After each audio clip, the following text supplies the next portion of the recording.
Jeremy from Natural Yield. I'm here to do a demo for you today on from sowing or preparation through to harvest of microgreen broccoli. And we start off with talking about why I'm choosing broccoli, because it's a really popular seed and a popular microgreen, very easy to grow, and there are a lot of other types of seeds which grow in a very similar way. So they're a good one to get started, very popular with us at Natural Yield, and very healthy for you as well. So what I've got to talk about first is preparation. Preparation, very important. I had clean hands, I had gloved hands. I've got a clean work area, and I'm just going to show you how we sterilize the trays is the first thing we want to do. So we've got a 2% hydrogen peroxide solution here, and I'm just going to spray onto the tray, spray on the underneath part of the tray as well, and that just ensures that there's no nasties that are going to grow along with our microgreens. Very human safe. Next step we want to get to is how we're going to fill the tray with Coir. I prepared one already, it's got the seeds and everything, so we can show you how it's going to look finished, and I'm just going to quickly show you how we scoop the things in. For me it takes about 7 scoops, but it's really going to depend on how big your scoop is. And what I want to do is fill it largely as close as we can to the top of these bootstrap farmer trays. We have the 10-20 bootstrap farmer trays. The top one is with holes and the bottom one is without holes. It looks like 7. Alright, let's give that a go. What we want to do, with another reason why we want our gloves on, is not only to protect the microgreens from bacteria, but to also protect our hands from coir, which is not as bad as dirt, but it certainly still gets in your nails and things. So we want to just work those lumps out best we can.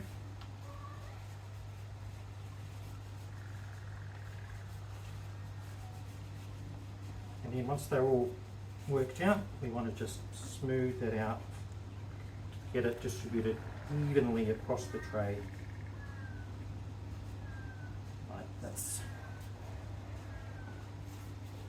The better job we do in smoothing this out and preparing it for the seed, the better the seeds are going to grow. I think that looks about right. So now we're ready to sow the seeds. I've got this one's already been sown. I'm just going to use our seeds from Natural Yield and measure out 28 grams rather of seeds. Now every crop's going to be different. Radishes 40 grams we plant or so. Broccoli's 28, 28.2, that'll do fine. And what we want to do, the idea here is to distribute as evenly as possible. So you don't want a lot of dense seeds, because as they clump up they're much more likely to get mold and problems. So we want to try and distribute these as evenly as possible. Everyone's going to have a different method. I prefer to basically use the cup to do it. Some people like using their hands to do it. We want those seeds distributed just nice and evenly across that tray. Remember to get the ends.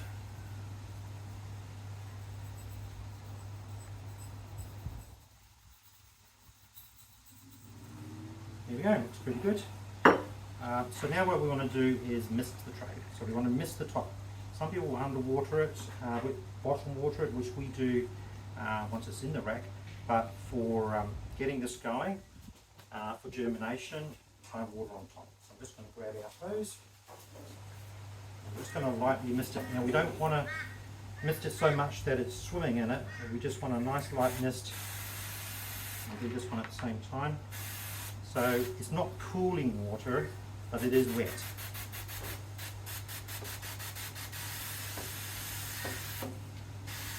Remember to get the ends. The ends can dry out a little bit faster than the centre, because they're closer to the edge of the, when they're under dark, they're a bit closer and they can dry out a bit more easily.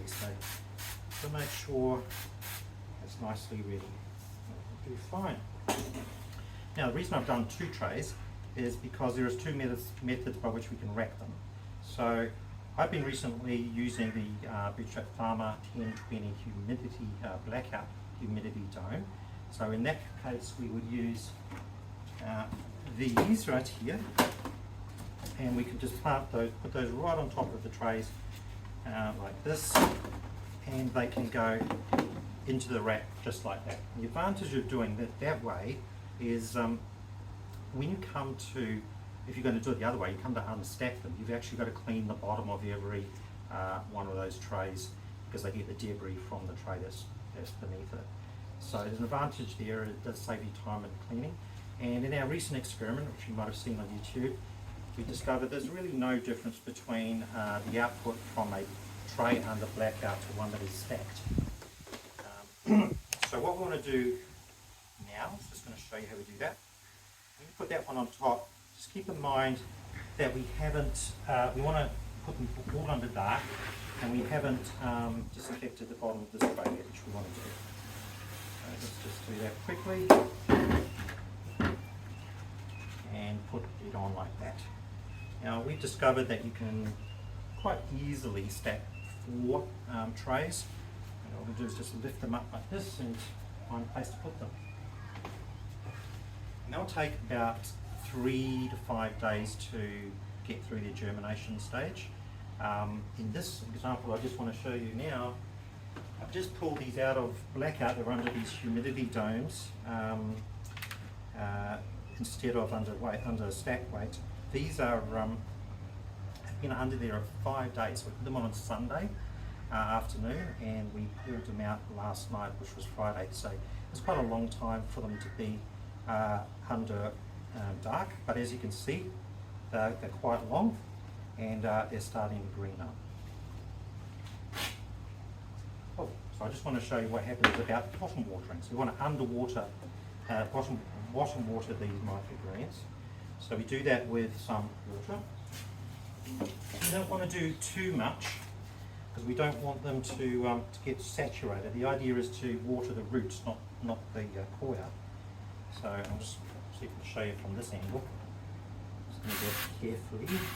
Really about one or 2 cups that we're going to put in here. And we just want to lightly cover the bottom. We don't want to create a swimming pool in there. And as you can see, and you probably can see, that the roots have started to come out from under the bottom. So they're already getting to that water, right? We don't need to saturate all the coir. And once we're done with that, we put them back where they belong. Now we made a bit of a mess here.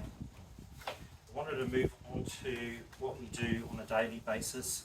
So every day you're going to come and look at your microgreens in the rack there, and you're going to have a look under here in the morning. You're going to say, oh, this one needs water because there's no moisture on the bottom there anymore. It's a little bit dry, so we want to start watering those. Now, depending where you live, the environment, the weather at the time, this really is going to depend on how often you need to water. Right now in Brisbane, it's pretty cool. We are watering just once a day. During summer, much more likely to water twice a day or even 3 times. You just don't want to overwater. So the next subjects we want to talk about is airflow, temperature and humidity. The main challenges we have in growing microgreens, particularly in this weather in summer in Brisbane, is going to be mould. It's going to much more likely, particularly if you're not in a controlled environment, to have a mould problem. The ideal temperature for microgreen growing is around 25 degrees Celsius. Humidity, you don't really want it to get above 65%. And during the summer in Brisbane, that is not going to be the case. You have 3 months of challenging weather if you're not growing in an air-conditioned environment. Humidity, those combinations, humidity and temperature, will cause mould. And that's another real good reason to keep in mind that we want to have airflow. So airflow is one of the main methods we're going to use to keep the canopy not building up moisture, not having an opportunity for mould to grow. So we want airflow in the form of fans that are going to be hitting those trays and just keeping the airflow going. All right, now on to the fun part, the harvesting and then the eating. So I just need to clean the surface first. Right? Obviously, when we are doing this in our own operations, in between every stage we clean it. So before the harvesting time, we clean our environment. Very important. Obviously, I've just come from doing the growing sowing part, so we're a little bit dirty here. So what we'd want to do is just disinfect, clean our work environment. Not that any of this is particularly bad, this is just the coir and a bit of water. So that's pretty good. Now we're ready to do the harvesting. Make sure again, remember that I'm wearing gloves, and you want to have gloves on, and you want to clean your hands, have clean bowls, everything in your harvesting arsenal, make sure it's clean and sanitized. So what I'm going to do is do it the hard way today for me, because I normally harvest from the front and harvest from the back, so you can get a better view of everything that's going on. And hopefully we'll get roughly 250 to 300 grams out of this. What I'm going to do is just gently, actually make sure all the little husks and debris are knocked off the top, which they are. What I'm going to do is gently lift up the stems and stalks and give a slicing action to harvest the greens. For broccoli, it's one of the easiest things to harvest. I think that the stems are just the right density, structure for an easy harvest. Beans, peas, they're harder because they're just harder stalks, and they take a little bit more work to do.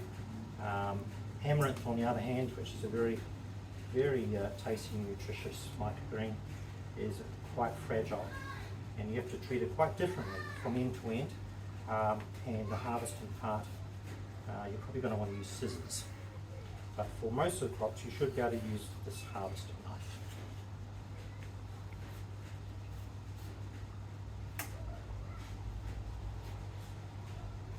There we go.